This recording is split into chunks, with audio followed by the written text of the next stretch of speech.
কত ভয়ঙ্কর একটা অবস্থা, এই ডিভাইডার ভেঙে ফেলছে। ডিভাইডার ভেঙে গাড়িগুলো আসতেছে এই দিক থেকে। এদিক দিয়ে কেন? এটা সড়ক জনপদের গাড়ি হোক আর যার গাড়ি হোক, এদিক দিয়ে যাবে না গাড়ি। আর এটা ভাঙছে কে? এটা কে রাস্তা করছে? কোন সড়ক জরিপন করছে? এটা যাওয়ার রাস্তা, সড়ক জনপদের গাড়ি যাবে, অন্য গাড়ি তুমি পাহারা দিবা? হ্যাঁ, অন্য দিক দিয়ে যাও, গাড়ি ঘোরাও। এদিক দিয়ে যেতে পারবে না তুমি, ওদিকে যান, ওদিকে যান, যান ওদিকে যান।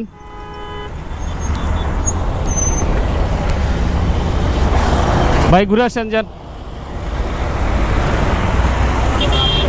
ইউটার্ন করে আসবেন। আপনি যেদিকে রাস্তা ওদিকে যান। কত ব্যস্ত একটা রাস্তা এবং কত স্পিডে গাড়িগুলো আসতেছে। ডিভাইডার মাঝখানে ভেঙে ফেলছে, একদম পুরোপুরি ভেঙে ফেলছে। খেয়াল করেন, এই ডিভাইডার ভেঙে তারপর এদিক দিয়ে আড়াআড়ি ভাবে গাড়ি পার হচ্ছে। ভাই ইউটার্ন আছে সামনে, ইউটার্ন ঘুরে আসেন, যান। খুব অবাক লাগে, এই কাজ কখন করলো, যেটা অনুমোদিত না।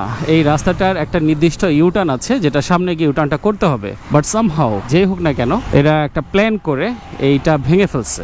ডিভাইডারগুলো ওইখান থেকে দুইটা ব্লক সরাইছে এবং এইখানে খেয়াল করেন এই যেগুলো কিভাবে সরাইছে আল্লাহই জানে। এখন আড়াআড়ি ভাবে এদিক দিয়ে সিএনজি চলাচল করতেছে, রিক্সা চলাচল করতেছে। দুই পাশ থেকে গাড়িগুলো যথেষ্ট গতি নিয়ে চলাচল করে। গাড়ির স্পিড অ্যাভারেজ 60-70-80 কিলোমিটার থাকে। আর সেখানে এই যে দেখেন কিভাবে এগুলো ভেঙে রাখছে। ওই যে দুইজন অপেক্ষা করতেছে এদিক দিয়ে আসার জন্য। আপনাদের বিবেকের কাছে প্রশ্ন, এই রানিং রোডের মাঝখান দিয়ে কিভাবে এরা রাস্তা পার হবে? ওনাদের পার হওয়ার জন্য একটা নির্ধারিত ইউটার্ন সামনে দেওয়া আছে। ওই পাশে 2-3 জন বাইকার ওয়েট করতেছে এবং একই সাথে এই পাশেও 2-1 জন বাইকারকে দেখা যাচ্ছে। কিন্তু এটা কত বড় আত্মঘাতী সিদ্ধান্ত, এটা কল্পনাও করা যাবে না।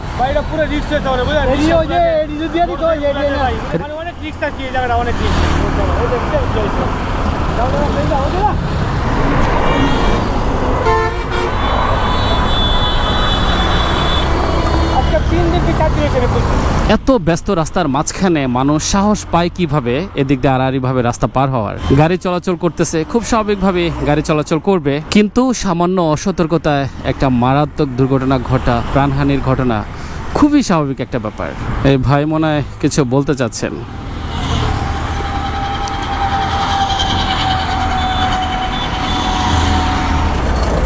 ভাই এটা বেসিক্যালি করছে কারা জানেন? এটা ওই যে ফুটওভার ব্রিজ হবে, এখানে একটা ফুটওভার ব্রিজ হবে। এখানে একটা ব্রিজ হবে। আচ্ছা, পুরো এই সাইডেরই একটা ব্রিজ হবে। হ্যাঁ, এখানে একটা ব্রিজ হবে, এখানে একটা ব্রিজ হবে। আচ্ছা ব্রিজটা মানে করার আগে যেটা ভাঙা লাগবে না, এই ব্রিজটা দুই আগে ব্রিজটা করে লাগাবো। আচ্ছা, ভাঙলে এখন একটা কাজ করতে হবে। বেসিক্যালি কাজটা কাদের? কাজটা রোডসের, রোডস অ্যান্ড হাইওয়ে। আপনি কি এই কাজের সাথে ইনভলভ নাকি?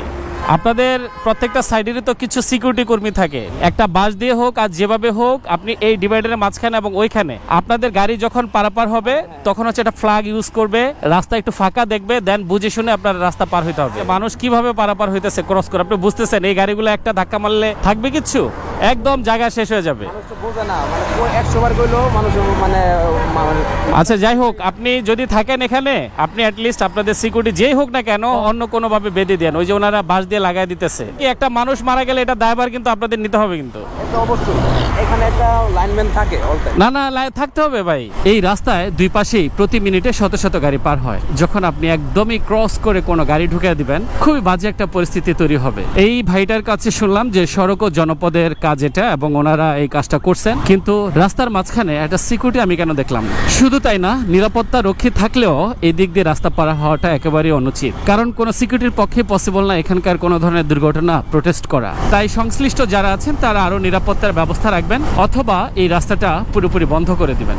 এনিওয়েজ, কাছে দূরে যে যেখানে আছেন, যে অবস্থা আছেন, প্রত্যেকেই ভালো থাকেন, সুস্থ থাকেন এবং নিরাপদ থাকেন। আল্লাহ হাফেজ।